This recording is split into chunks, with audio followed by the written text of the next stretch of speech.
Hello YouTube, this is going to be my second video that I will be uploading on YouTube. Today I want to talk about why the narcissist hides behind false sense of self. And I will talk a little bit about my experience and my story, and then we'll see how it goes from there on. Alright, so to begin with, we know that the narcissist comes from a tragic, traumatic childhood. They could either have grown up in an environment where they were overvalued, in which they were given too much praise and just unnecessary attention to where it was very unhealthy, or they could have been raised in an environment or in a household where they were given very little consideration or admiration and any attention. So they, from a very young age, create a coping mechanism, kind of like the Darwin theory of natural selection, in which the environment will select the best fit species or individuals that will be able to survive the longest in order to reproduce. And so they have a reptilian mind, and so they operate from that mindset, and they don't have a humanistic kind of mind in which us individuals, normal individuals, possess. And so they, from a very young age, create a coping mechanism because they always felt low. These individuals have never felt they were heard or that they were acknowledged. And so they are in constant collision with the world around them and their identity. And so they've never have been given the chance to express themselves. They've never had the chance to figure out who they are and what they want to be. And so they had to, from a very young age, create some type of personal identity, some kind of character. And that is what they knew from a very young age. And so a lot of them are very much into movies. At least the one that I was with was very much into movies and other things.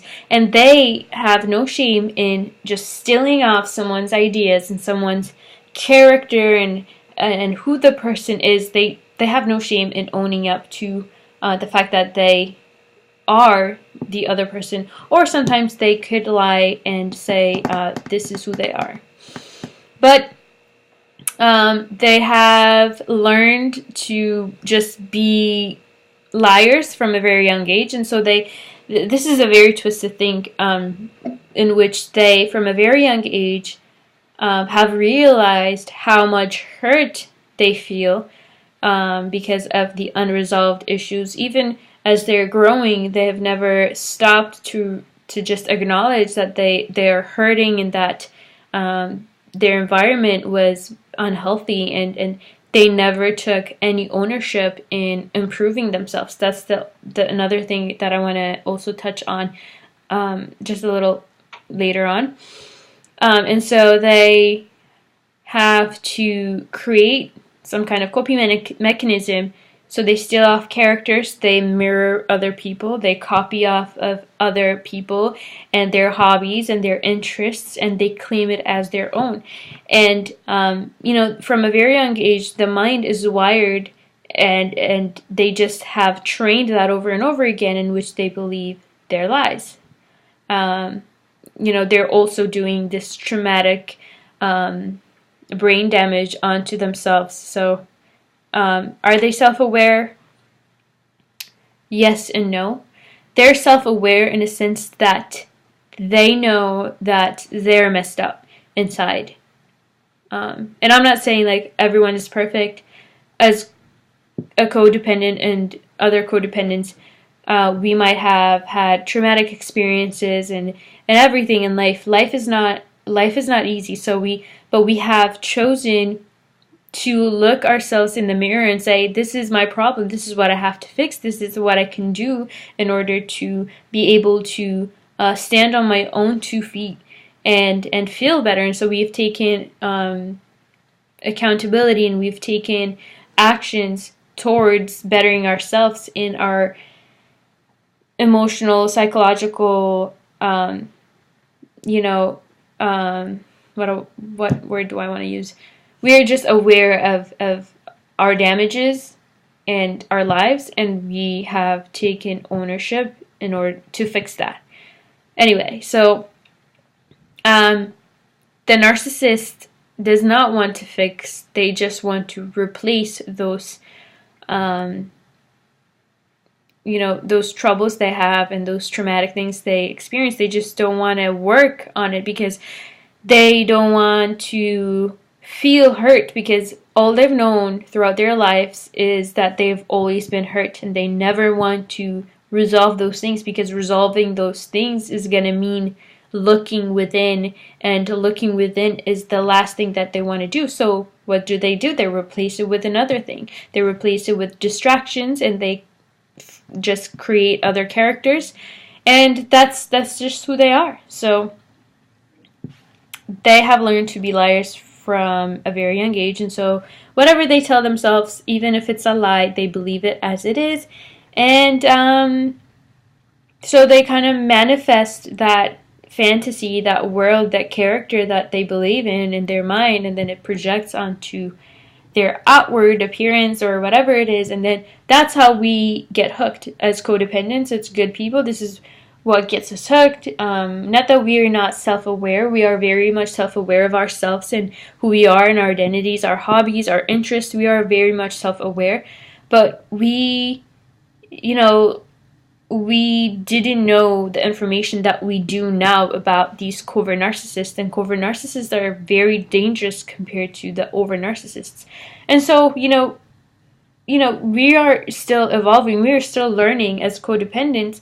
We're learning not to repeat those mistakes that we have had with the narcissist. And so we're learning. This is what makes us different from the narcissist. The narcissist doesn't learn. The narcissist doesn't evolve. The narcissist doesn't change. They're on the same level, and we're walking on a different level. We're just expanding our horizons, expanding our awareness every single day by learning, by understanding, because we have empathy, we have understanding, we have common grounds with other people, we have something that we could relate to.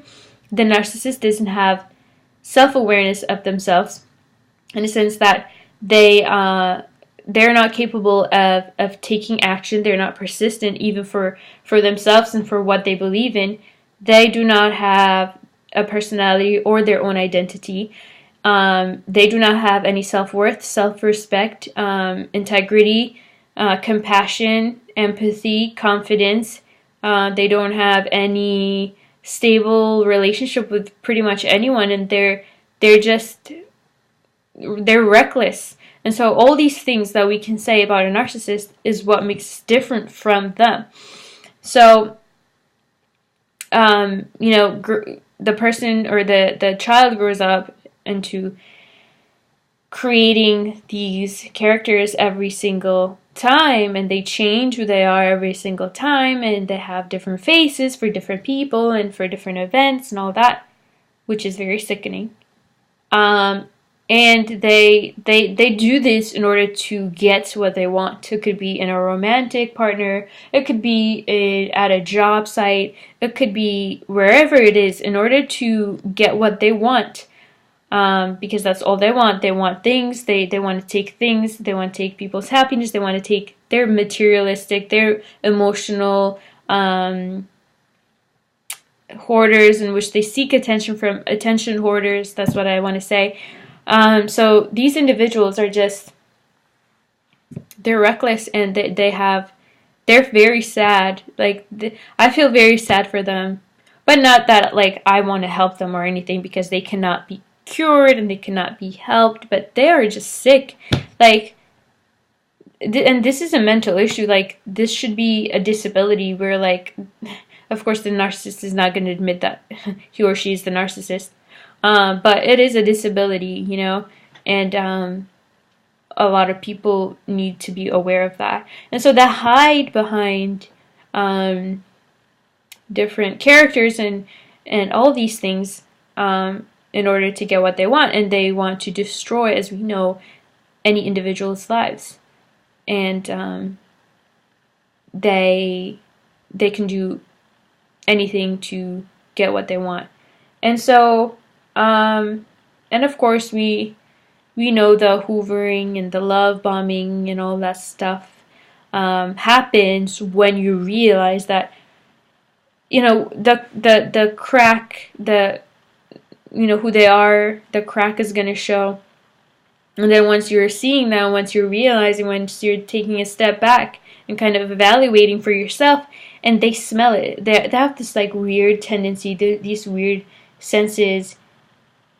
They have different senses in which they can be aware that you are kind of straying away from them. So in order for them to bait you, reel you in, they want to love bomb you. They're going to do everything they can, and they're going to expect you to get hoovered back in which I've been in a situation where I was hoovered multiple times, but you know, there's going to be a point where you're going to realize, okay, you know, this is enough. And you know, the character they create is no longer going to work. You know, a lie is not going to survive that long. I mean, it could survive a pretty long time, but you know, the truth is always going to find a way for you. So I hope you guys take something from this video, and I hope it makes sense, and I hope that I make more videos and feel empowered. I'm still figuring it out, guys, and I mean, it's been almost 8 months out of the relationship, quote unquote, that vampire one-sided relationship, but I'm feeling much better. So until next time, guys.